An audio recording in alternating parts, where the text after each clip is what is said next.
The Eagles found themselves in a difficult position on Sunday night. Right tackle Lane Johnson, one of the best offensive tackles in the league, exited the game in the concussion protocol. And who are you facing if not one of the top 3 pass rushes in the NFL? And so Jack Driscoll, who's played left tackle the previous week, is now playing right tackle. And so he has to make that switch. And he's tasked with blocking DeMarcus Lawrence and Micah Parsons. What are you to do if you're the Eagles? How do you handle a guy that you don't have any hope of really blocking? Let's take a look at 6 plays in the second half and see how the Eagles responded.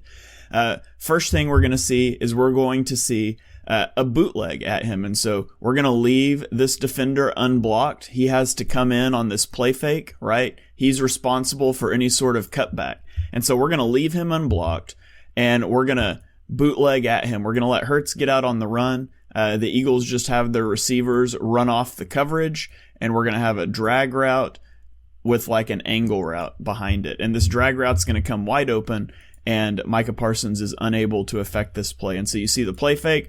You see how he has to pursue in. He has to be sucked in case there's a cutback, in case this is a counter run coming his way. And this allows Hurts to get outside on the move, and he hits an easy catch and throw there to Dallas Goedert to pick up the first down.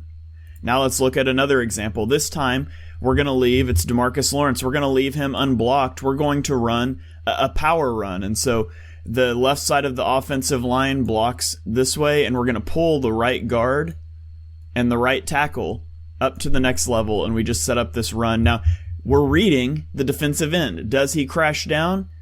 If so, we're going to pull the ball and run. He has to respect the quarterback, and so he has to stand up. It allows us to leave him unblocked, but still take him out of the play and set up a 4 or 5 yard gain. Now let's look at another example. This time, you're going to see the Cowboys in a double A-gap mug look. They've got a linebacker standing up in each of the A-gaps. We'll be able to see this more clearly from the back view. They could be coming. They might not be. We have to account for them. And so the center is responsible for one, the running back is responsible for the other, but they both bail out. And so you'll see Kenny Gainwell, as soon as he recognizes that, he comes back to chip block to give help. That's knowing where the weakness in your line is, knowing who we need to watch, who we need to give help on, and in this case, it's Parsons. And so from the back view here, you can see that Jason Kelce opens up to number 42. That means Gainwell is responsible for 27. And yet when they both drop, you can see Gainwell, after one step, he bails back and he hits Parsons and he gives help. That's great coaching. It's a great in-game adjustment. Now let's look at a sequence of plays here. These next 2 plays are both speed options. In both instances, we're going to leave the defensive end unblocked. We're going to get up to the second level and try to wall off the linebacker here. And we're just going to run a speed option. We're bringing this in from the college game a little bit.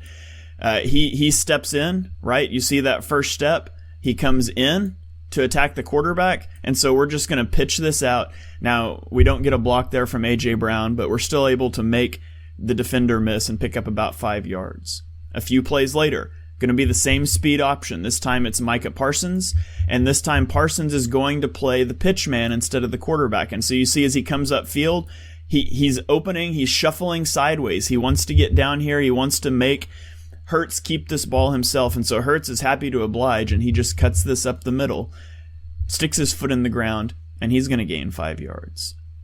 All of this the Eagles are doing without even blocking. They're blocking him without even putting hands on him. And then the final one here, we're going to see a zone read. On this zone read, we're just going to sort of get some runoffs here from our tight end and our wide receiver. He's eventually going to throw a block here, but we're going to leave him unblocked and just read him and make him wrong. If his first step is to the quarterback, we're going to hand it off to the running back. If his first step is to the running back, we're going to keep it and get outside. And that's what Hurts does here. Watch him fire off the ball, comes inside. Hurts already knows he's keeping this. We get the block from Dallas Goedert, and Hurts is able to get to the edge, slides down inbounds to keep the clock running to end the game.